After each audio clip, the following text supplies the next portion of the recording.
Good morning. Our invocation this morning comes to us from the Reverend Kathleen McTeague, retired UU minister who lives just down the road in Dorchester. We come together this morning to remind one another to rest for a moment on the forming edge of our lives, to resist the headlong tumble into the next moment until we claim for ourselves awareness and gratitude. Taking the time to look into one another's faces and see their communion, the reflection of our own eyes. This house of laughter and silence, memory and hope is hallowed by our presence together. Our opening hymn is Come and Go With Me. It's in the Teal hymnal, number 1018. And let's sing it in the spirit of May Day, which throughout the world has historically been a day that marks the celebration or the beginning of spring. And it's also a day that really lifts up the importance of labor and the labor movements and those gains and struggles and victory. So stand if you would as we sing Come and Go With Me, 1018.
Good morning, and welcome to First Parish in Milton.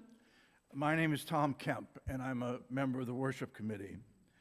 And we're very glad that you've chosen to be here with us this morning. However your journey, whatever your heritage, and whomever you love, you're welcome here. Your presence here on Sunday enriches worship for everyone. This sanctuary is made holy by your presence. If you're joining us for the first time, a special welcome, and you'll find information about First Parish in your pew. The greeter today is me, and the usher, and the worship assistant. So if you have any questions, please ask me. And we will be having social hour in the courtyard after the service, and we'd love to talk to you there. So please do join us. The work of living our faith is done both in and out of worship. So I call your attention to the printed announcements that came in your order of worship. Please take a look at those. There are quite a few today. One that I would like to mention is that our annual meeting will be Sunday, May 14th, and it will be virtual only. So it's the annual meeting, Sunday, May 14th, virtual only at noon. So you don't need an address or a place to go. It'll be online. Now let's take a few minutes here to greet one another and extend a warm welcome. And let's please do it in a COVID-friendly manner. And for those of you who are joining us on Zoom, please put on your gallery view so everybody can see you. Okay? Just take a few moments. Thank you. Hey, everyone. Good morning. Good morning. What a gorgeous day. What are we doing? What are we doing inside? It's so beautiful out. Well, soon. I was gonna say, the minute trip is over, I'm out. Right. Going outside soon. Yeah. Elise, you're muted. We can't hear Elise, you. you're muted. I was gonna say, this is the minister who's covering Lisa's sabbatical, so it's kind of exciting. Right, I know, very interesting. Oh, that's right. I forgot. No. Elise, how was your art making yesterday? Oh, it was really fun. There was 4 of us. We had a great time. So I think we're gonna make a shirt next time. So Nice. I did Nice. some arts and crafty Make sure things that our cell phones remotely. are on silent. yep. I'd like to participate in that. That sounds great. Now is the moment we can focus on being here. When we can let go of our worries, our thoughts, and our lists. When we can choose to connect with ourselves. When we can choose to connect with the divine. When we can choose to just be present.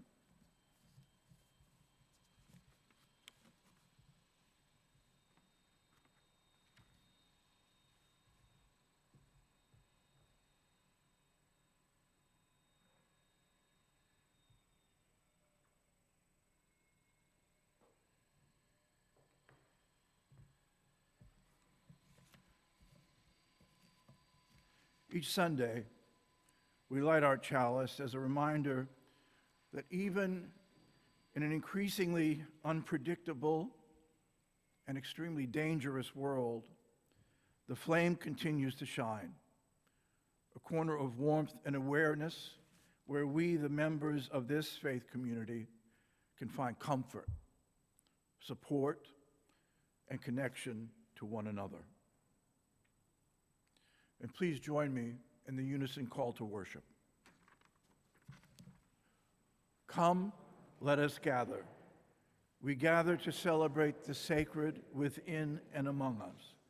We come to seek spiritual growth and understanding. We strive to practice acceptance, forgiveness, and love. Together we work to build a world with justice and compassion.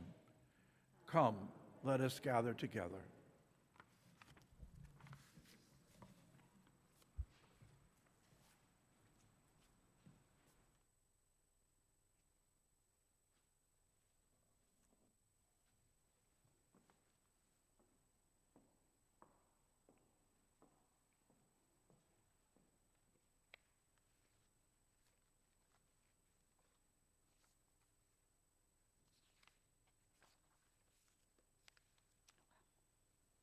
Good morning. Getting used to all these microphones here. I think I didn't turn this one. Yeah, it's on. So, the story for all ages. I didn't come with a story this morning. I came with some questions, and I thought maybe we could make a story together. The focus of the worship service this morning is kindness, that ordinary and yet powerful thing that we all know about. And I wanted just to begin to ask if you could think for a moment about somebody really kind. We'll take 30 seconds and just go through your memory banks or go through your heart and remember somebody that either it epitomizes kindness for you, or even somebody that was very kind to you,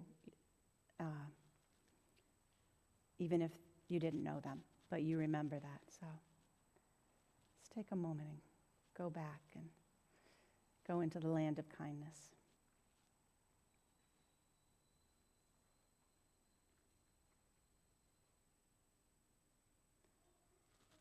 And now I wanted to ask if you came up with anybody, and if you feel like talking about that person for a moment and letting us know either who was the person or what was the moment.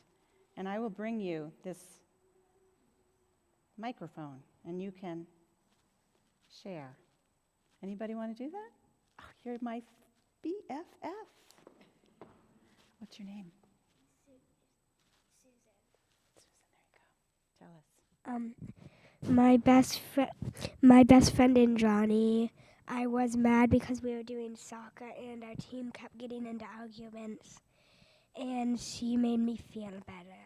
How did she make you feel better? She kept telling me that it wasn't the team's fault. We just keep having problems, but everybody wants to solve it in a different way. Wow, you have a really good friend. Thank you, Susan. Did you all hear that? You know, I had them. I don't think it's on either. What did I do wrong? Okay. Yep, it's on now. Would you maybe do that again? Are you up for that? Yes. You're so very kind. One of my best friends and Johnny, we were doing soccer practice, and all the team kept getting into arguments, and I got really upset because there were two players that were refusing to play, and she kept telling me that it wasn't their fault.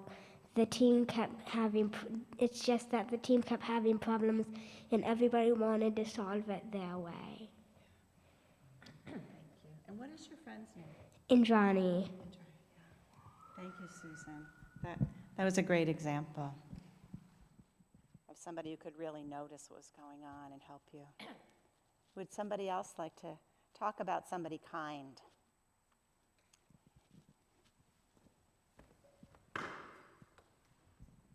Thanks. Hi, I'm Amy. I had knee surgeries recently and was not able to do dog walking for my very spoiled dog. And it's hard to pick one. I do have one friend who came often twice a week for 2 months. But there was really quite a team of people who showed up at my house, took my dog, appeared to enjoy the time with the dog, which was very kind of them as well. So I just am so grateful for that and for having a team of people around to help. Sometimes it's those times in need that we really experience kindness. Yeah. One more, maybe?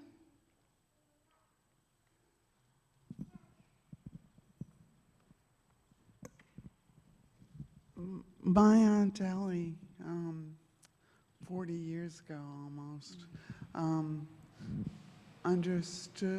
loved me enough to understand the disease of addiction. Even though she didn't, she accepted me. And now I'm almost 40 years sober because of her. And again, what was her name? Ellie. Your Aunt Ellie. Is she still alive? Is she still alive? No, so you're remembering her that way. That's beautiful. Thank you. You know, the other thing I wanted to ask was to think about a time when you were kind. So take another moment. Just think about a time when you were the kind one.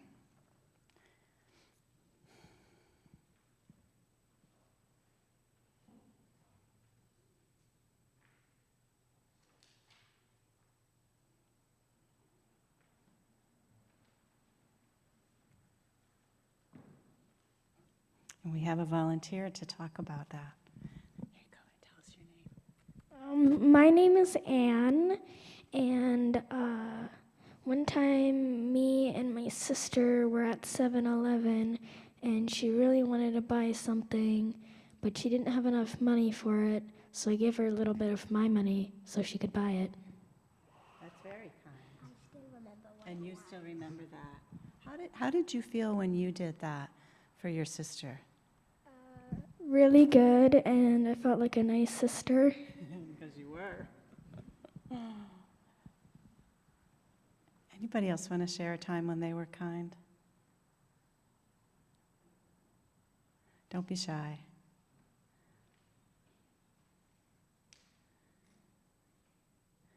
Well, I can't ask anything of you that I won't do myself, so when I asked myself that question and I was thinking about bringing these questions to you, I immediately remembered something from a long time ago, like 30 years ago, more than 30 years ago. A good friend of mine, his dad died suddenly, and he and his family had to go immediately to his mom, get ready for the service. So they left abruptly, and they had a 1-year-old, a baby. And I'm very close friends, so I've been in their home often, and I had their key, so I got a couple friends together, and we went to their home when they were away, which was a disaster zone, as it would be if you're leaving abruptly and you have a 1-year-old and you have a lot going on in your life. So we cleaned up all the dishes that were still left out from breakfast and vacuumed and, took the sheets off the bed and cleaned them and made a new bed and made some food. And, it was 3 hours, a couple friends. And it felt great to do it. And it was also felt great to know they were going to be surprised. So it's funny when, I asked Michael, when was I kind? I mean, I hope so. I was kind sometime between 30 years ago and now. But, I went back to that moment. And like you were saying, that, I felt really good. There was this inside of me. I think I got as much pleasure out of it as they did when they came back. So I thank you for thinking about this and going into that. You'll be hearing me later. I wanted to hear from you. And I'll just close with saying that, when we think about, in the business world, what is it called? Getting the return on your investment, right? What you put out, you measure how much you get back. And even though kindness is the exact opposite calculation from that, you just do it because you want to, because you're moved to do it. If you step back and think about it, I mean, it's a rather extraordinary amount of goodwill, of ease, of comfort, of, at times saving a life that can be brought forward through kindness. So I guess we're going to sing you guys out now. And for those young people and children who are leaving, I just did want to say I'm going to be back next fall when Reverend Lisa is away on sabbatical, and I look forward to getting to have more conversations with you and getting to know you when I'm with you in the fall. So we'll sing Go Now in Peace.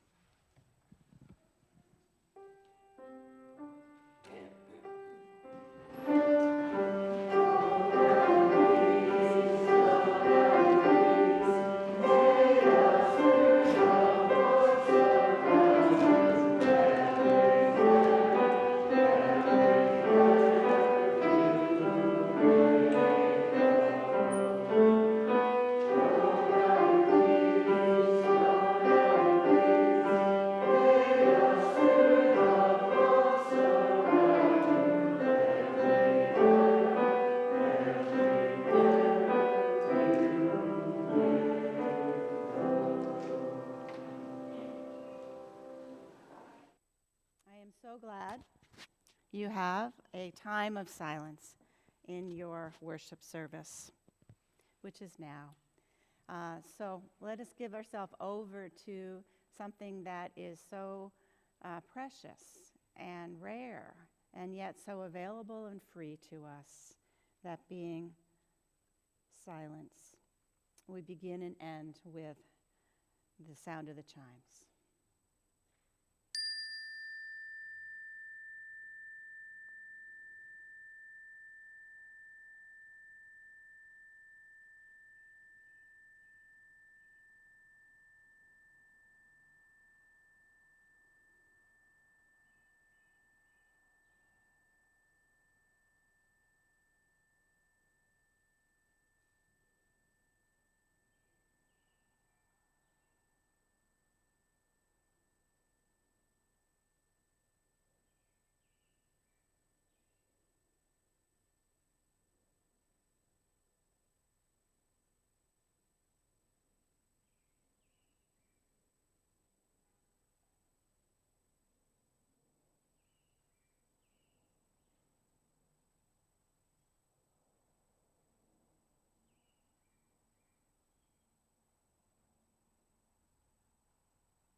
Our reading this morning is Kindness by Naomi Shihad Nye. She's a poet of Palestinian American heritage who lives in San Antonio, Texas. She wrote this poem over 40 years ago when someone was kind to her after a jarring, frightening experience. Before you know what kindness really is, you must lose things. Feel the future dissolve in a moment like salt in a weakened broth. What you held in your hand, what you counted and carefully saved, all this must go so you know how desolate the landscape can be between the regions of kindness. How you ride and ride, thinking the bus will never stop. The passengers eating maize and chicken will stare out the window forever.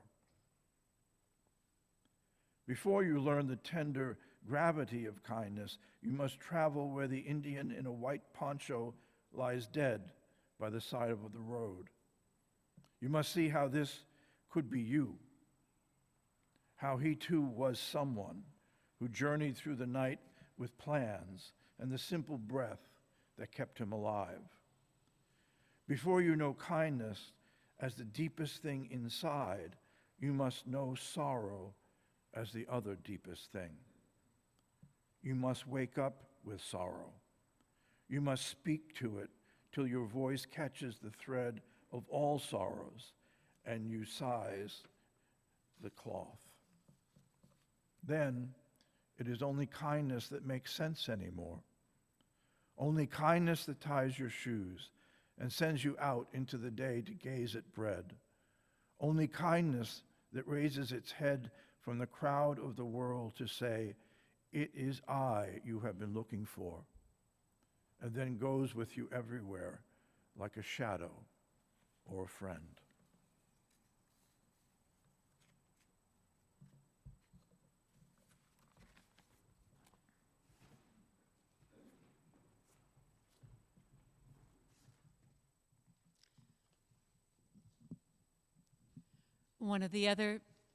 Is this on?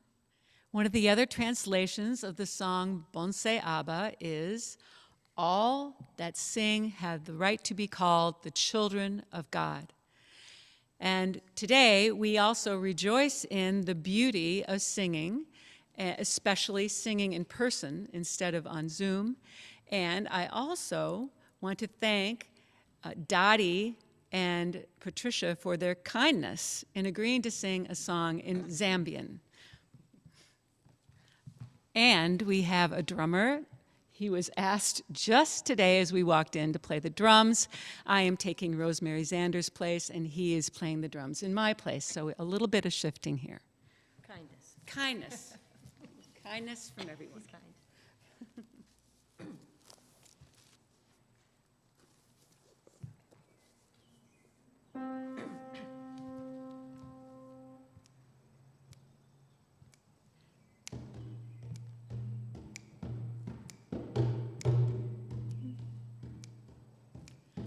Bonse aba mupokele la bali pele maka akupa pana.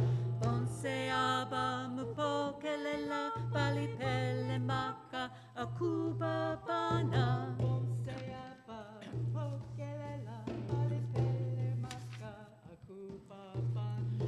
Bonse aba mupokele la bali pele maka akupa pana. Kubabana, Bakwalesa, Kubabana, Bakwalesa,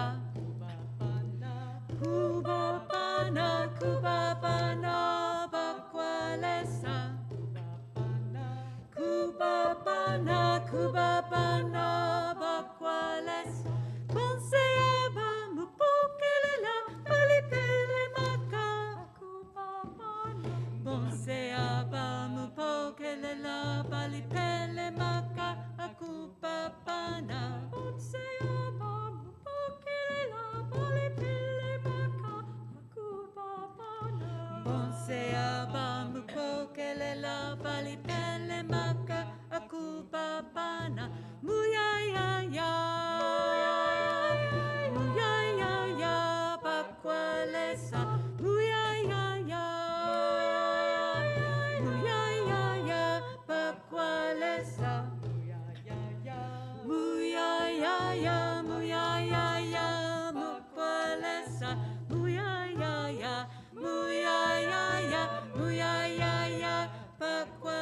bakwalesa, muyayaya, muyayaya, muyayaya, bakwalesa, bonse aba, bonse aba.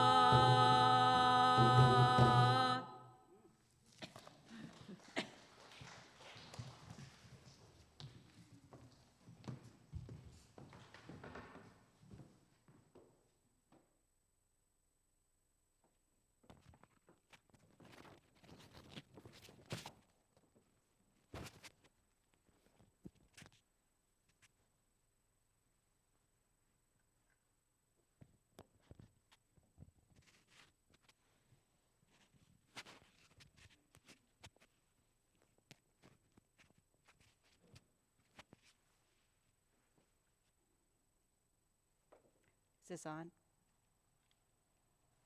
Can you hear me? Yes. Great.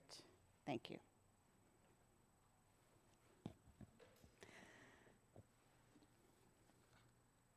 Good morning. There's a lot that's discouraging, frightening even in our world and in our country.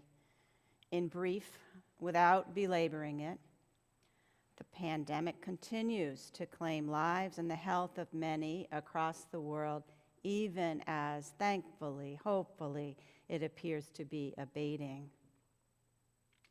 We live on a planet that is in hospice. We live in a politically divided country where our democracy is at risk. And we're witnessing Russian aggression upon the Ukraine now in its third month, causing much loss of life and disruption to the Ukrainian people and huge impact and risk to the rest of the world. I'll stop there. It can be overwhelming. There are days when I am not sure what to do, what I can do. And maybe sometimes you feel that way, and maybe sometimes, like me, you say to yourself, well, at least I can be kind. Which may sound a little futile, and I'll come back to that because I don't think it is. But for the moment, let's say it is sort of that kind of last gasp stand. Kind of like the somewhat well-known line from a Kurt Vonnegut book. There's only one rule I know of, babies. Damn it, you got to be kind. We had that on a poster in our daughter's room when she was a baby. So we give ourselves then over to kindness. We go about our day. Perhaps we're a little bit more patient when someone irritates us. We listen better. We slow down and imagine what's going on inside them. Or perhaps we simply look people in the eye as we pass them by and we smile and say hello. For an instant, we see them and connect. Maybe we reach out to a neighbor that we know is alone to ask if they'd like to come for dinner or ask if they need help with a household chore. Maybe we say, sure, I'll pick you up at the airport when a friend asks, even though we are tired. The occasions for kindness are endless, of course. We have endless opportunities to be kind every day we live. So at the end of the day, when we decided to be kind because we felt stymied on how to make the world into the beloved community we desire, well, there had been more kindness in the world that day. Some people gained a lightness in their step. Others felt noticed or less alone. Maybe some felt surprised and touched that we were kind. And you know, that's enough right there. That's enough. Or perhaps I should say, dayenu, Hebrew word for it would have been enough, sung at the Seder or Passover. It would have been enough that you gave us manna in the desert when we were hungry, O Lord, but there was more. It would have been enough that you parted the sea so we could cross to the other side, but there was more. It is enough that there is more kindness in the world on a day when we are kind But is there more? What is the more? Well, we are more.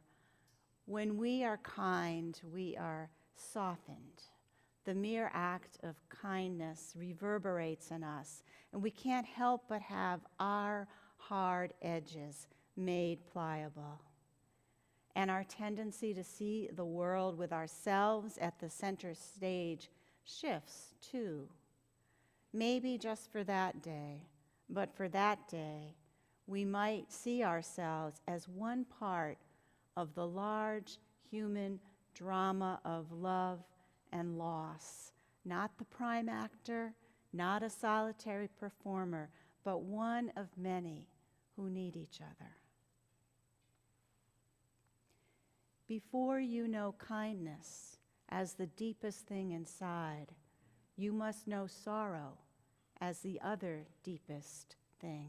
You must wake up with sorrow. You must speak to it till your voice catches the thread of all sorrows and you see the size of the cloth. The size of the cloth, the expanse of all sorrows and struggles that bind us fragile beings together. It is indeed large. And I would add that the reach of kindness is large as well. Naomi Shihab Nye wrote the poem Kindness while on honeymoon with her husband. They had planned to travel South America by bus. Early on, they were robbed, and a fellow passenger on the bus was killed. They were left with no passports, no money, nothing, and this was before there were cell phones. Shocked and confused as to what to do next, a man came up to them on the street and, seeing their distress, said, "What happened to you?" With limited Spanish, they tried to tell him. He listened to their story, and his face registered his sadness. "I'm very sorry. I'm very, very sorry that happened," he said, and went on his way. Shortly after that, in a plaza, she sat down, a pencil and notebook in her back pocket, her husband having gone to a nearby larger city to try and get their traveler's checks reinstated. Alone and in a bit of panic, night coming on and not sure what to do next, the poem, Kindness, came to her, literally came to her. She said it was like she was a secretary taking dictation. That poem, Kindness, inspired by someone who simply and kindly asked on a dreadful day in her life, "What happened?" Her money and belongings were still gone when she finished the poem. Night was still coming on in a village, and she was still alone. Yet she felt calmer and restored to herself. And over the decades, that poem, Kindness, has restored people to themselves all over the world. In the tales, King Arthur and the Knights of the Round Table, of which there are many versions, King Arthur grows very sick due to a wound he received as a young man. He is languishing, and so too is all the land in his country, and thus the people thus are also suffering. It is believed he will be cured only when he finds the Holy Grail, a cup believed to be the symbol of God's love that will heal the world. But he grows weaker and weaker and fears he will die, and with him all his people. One day a fool comes to see him. He looks upon the king alone in the castle, in pain, depressed, and very weak. "What ails you, friend?" he asked the king, a question no one had asked the king before. "I'm thirsty. I need some water to cool my throat," the king responds. So the fool took a cup from beside the king's bed, and filling it with water, he hands it to the king, and as the king drinks the water, he was healed. He looks in his hands, and there was the Holy Grail, that which he sought all his life. And as he came back to life, so did the land and the people. "What happened to you?" asked a stranger of the young poet and her husband. "What ails you, friend?" asked the fool of the king. Two questions born out of kindness, two truthful responses leading to healing, individual and collective. It is an article of faith for me that no expression of love is ever wasted, is ever useless, be it a prayer, an act of kindness, a movement for justice. When something of goodness emerges, we cannot know where it will go and what it will yield. Sometimes it may go no further than the very moment and place where it first emerged. Sometimes it can travel across continents. Like the comic book Martin Luther King and the Montgomery Story, published in 1958 and sold for a dime, brought the message of resistance and of nonviolent resistance decades later to the Middle East and inspired the Arab Spring. And sometimes a couple of brownies given as a gift can lead to the making of a Nobel Peace Prize nominee and the winner of the Presidential Medal of Freedom. Let me explain. Now, I imagine you know who Helen Keller is, and you probably know who Annie Sullivan is, the teacher who, through persistence and caring, enabled Helen Keller, who was deaf and blind, to learn to read, write, and communicate and become a remarkable humanitarian. But you might not know what I just recently learned, which is that Annie Sullivan was committed to Tewksbury Hospital in Tewksbury, Massachusetts, then essentially an almshouse, as a young girl upon the death of her mother and the desertion of her father. She was said to be incorrigible. She'd bite and scream and throw her food at people. Doctors and nurses could not examine her, and she was essentially locked up in a cage. At the hospital, there was a young floor maid whose name has been lost to time. And she felt bad for her. She wasn't much older than Annie, but she kept thinking how awful it would be to be locked up like that. She couldn't think of anything that she could do, but one day she made Annie some brownies, and she left them just outside her locked cage. "Annie, I baked these brownies just for you. I'll put them right here on the floor, and you can come get them if you want." The young maid thought that Annie, might throw the brownies at her, but she didn't. She ate them. And over time, Annie started to talk with her and even laugh. And when the medical staff noticed this, they asked the young woman if she would help them examine and treat Annie. And she said yes. She agreed. She went into Annie's cage. She helped explain what the doctors would like to do and helped her stay calm. And that was how the doctors discovered that Annie Sullivan was almost blind, which led to some surgeries that restored much of her sight. When the new Perkins School for the Blind opened up, Annie was admitted as a student and then became a teacher herself. When a letter came from Arthur Keller asking in desperation for someone to come help teach his angry, defiant, wild daughter, it was Annie Sullivan who got the job. Many years later, when Helen Keller was nominated for the Nobel Peace Prize, she was asked who was the greatest influence in her life. "Annie Sullivan," she immediately responded. Annie, who was there, said, "No, Helen, the greatest influence on both of our lives was a young floor maid at Tewksbury Hospital." So what if that young floor maid hadn't done the one thing she could think to do for the girl locked up in the cage? Make her some brownies. We don't know. We don't know if somebody else might have stepped in to help.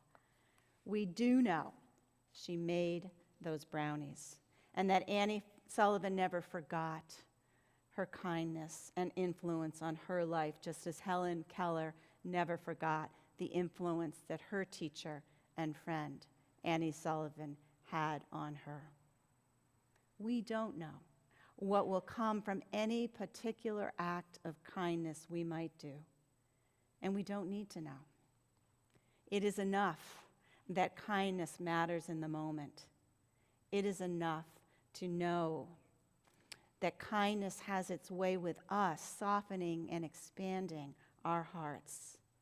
It is enough to trust that the trajectory of kindness, like anything good, can be far-reaching, far beyond the moment in which it is born, far beyond our ability to imagine how it might bless and heal the world. Then it is only kindness that makes sense anymore. Only kindness that ties your shoes and sends you out into the day to gaze at bread.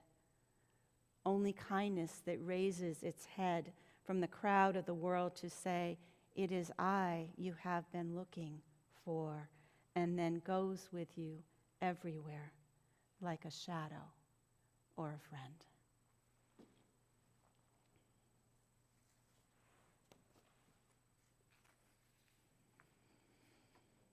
It is a beautiful day, so let us sing hymn number 21, "For the Beauty of the Earth."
usually write prayers or compose prayers in the morning before coming to church on a Sunday.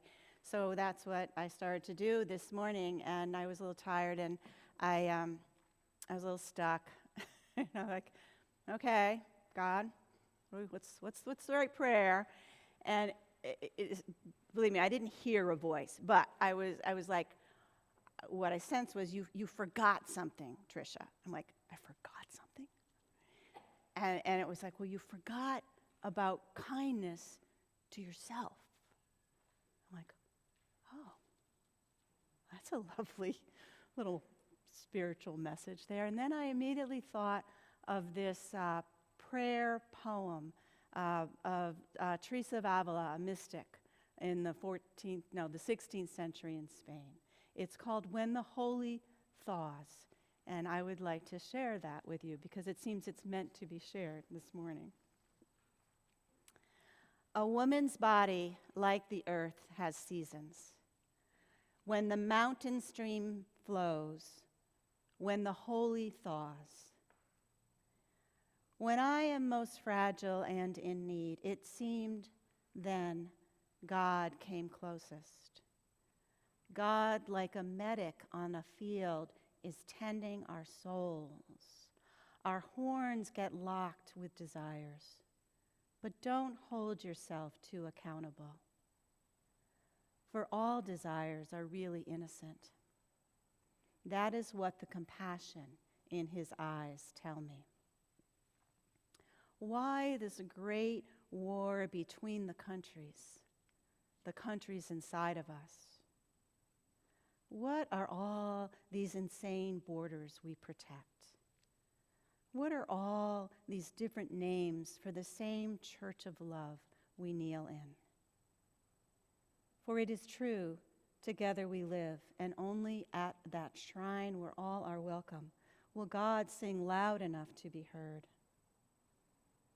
Our horns get locked with the earth and sky in some old marriage ritual.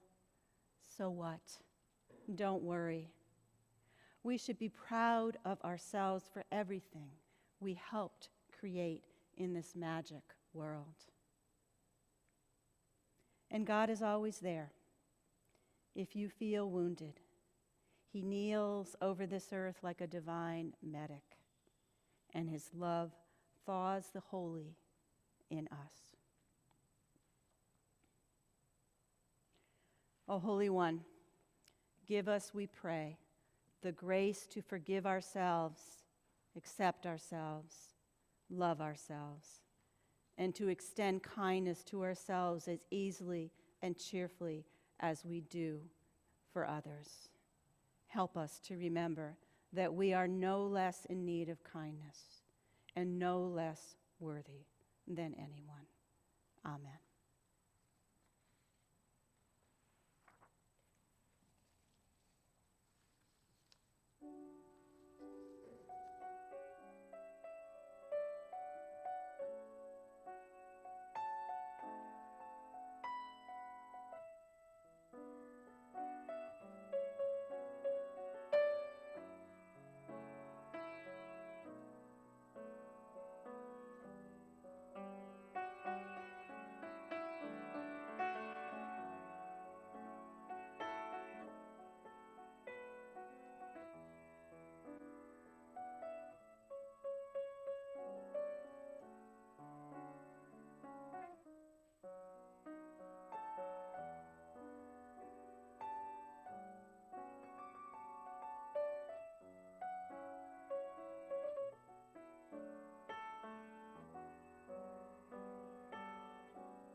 Good morning, everybody.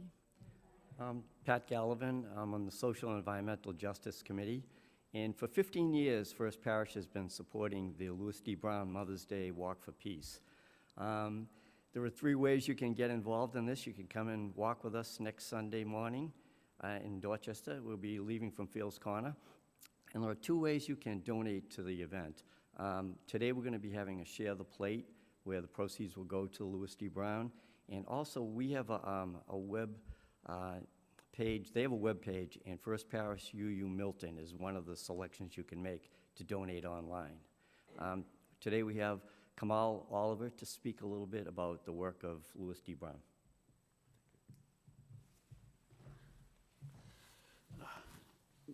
Good morning, First Parish Milton, and thank you for having me. And I do come on behalf of our CEO and President, Clementina Sherry, and also from the rest of the staff at the Louis D. Brown Peace Institute. So, definitely want to thank you guys for welcoming us and welcoming me here, and just being able to talk to you for a little bit about what we do. I would definitely be remiss without first giving it up for the Reverend in the house, Reverend Tricia Brennan. I really appreciate your sermon. It was great. It was great. And I just feel like this is a perfect time. This is perfect timing, right? Like divine timing for us as the Peace Institute to be able to come into your space and share this service with you at this time. And I'm reminded too. Because it's kindness, right? It's kindness that is today's word that's being shared in it, and it really reminded me of the fruit of the Spirit, which you can find in the Bible in Galatians chapter 5, verse 22. And the fruit of the Spirit are love, joy, peace, faithfulness, gentleness, goodness, self-control, and you know what else? Kindness. And these are the fruit of the Spirit. And these are the things that are talking to my heart today. And it came to my mind, why is it called the fruit? Why is it called the fruit of the Spirit?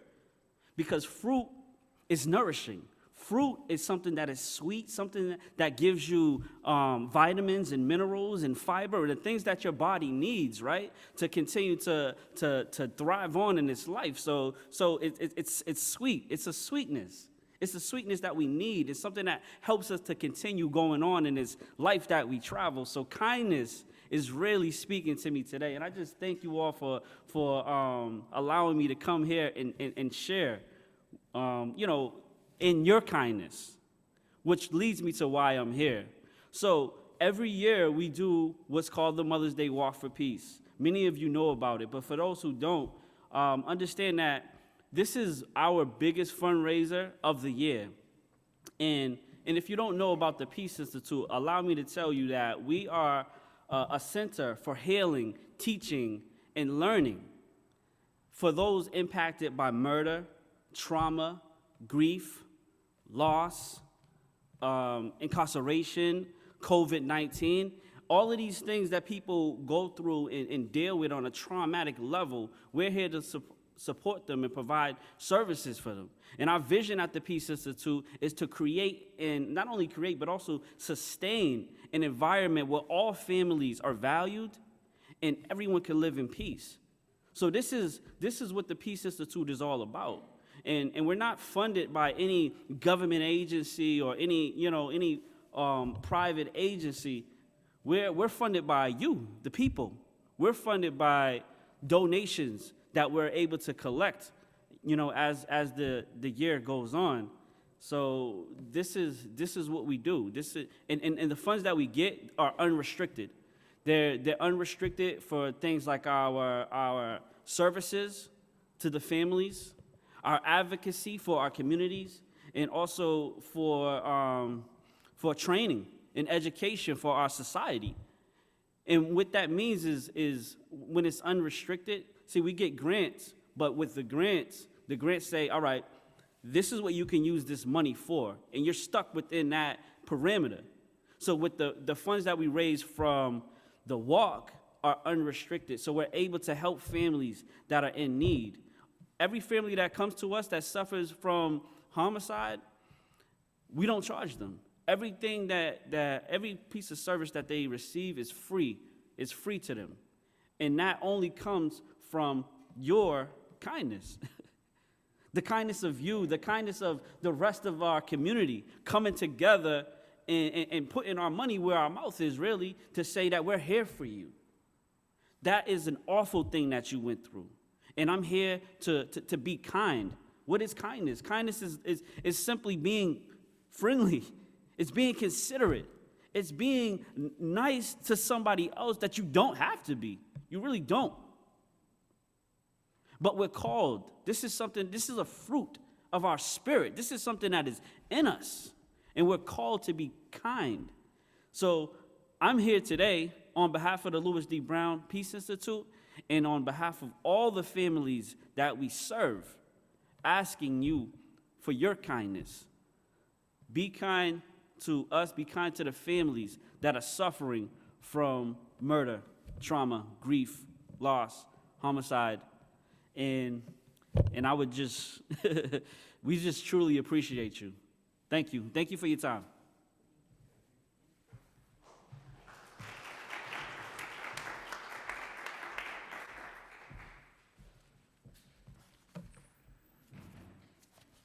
Thank you very much for that.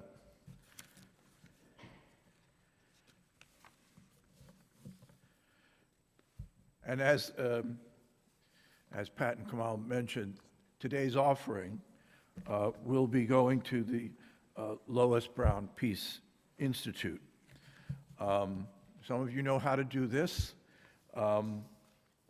You will simply text the number 617-539-7576. If you're on Zoom, you will see the number on your screen, and you put only the amount in the text message. You don't add words, just the amount. And you'll receive an automatic text message back if you haven't done it before to set up your account. If you're here in the meeting house and you would like to contribute to the Louis Brown Peace Institute with cash or check, there is a plate right in the foyer, and we will collect that at the end of the service. If you're proud of this church, become its advocate. And if you care about its future, share its message. And please give generously. Thank you.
and dedication.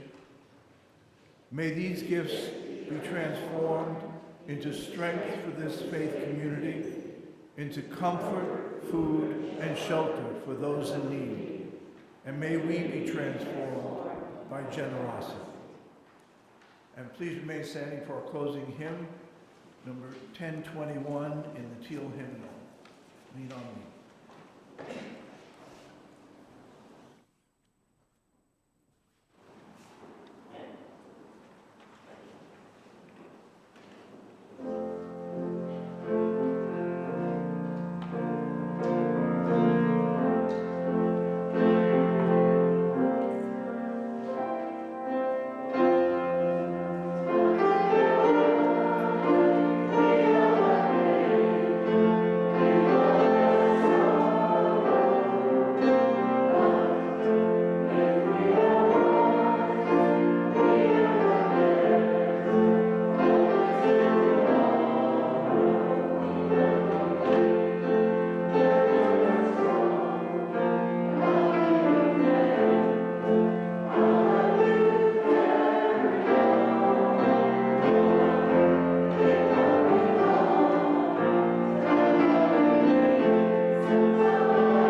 For the beauty of this life meant for all.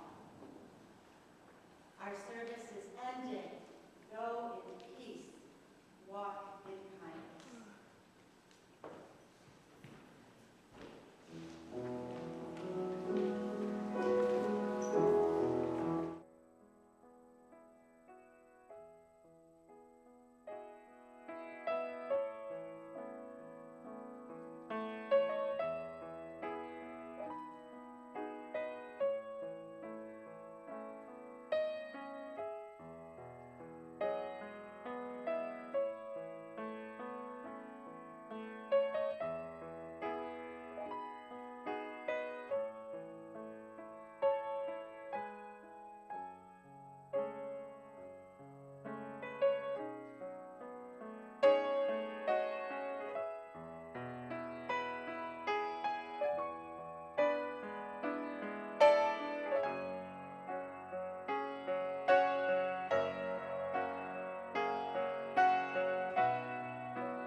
2. Hey, India, you're out.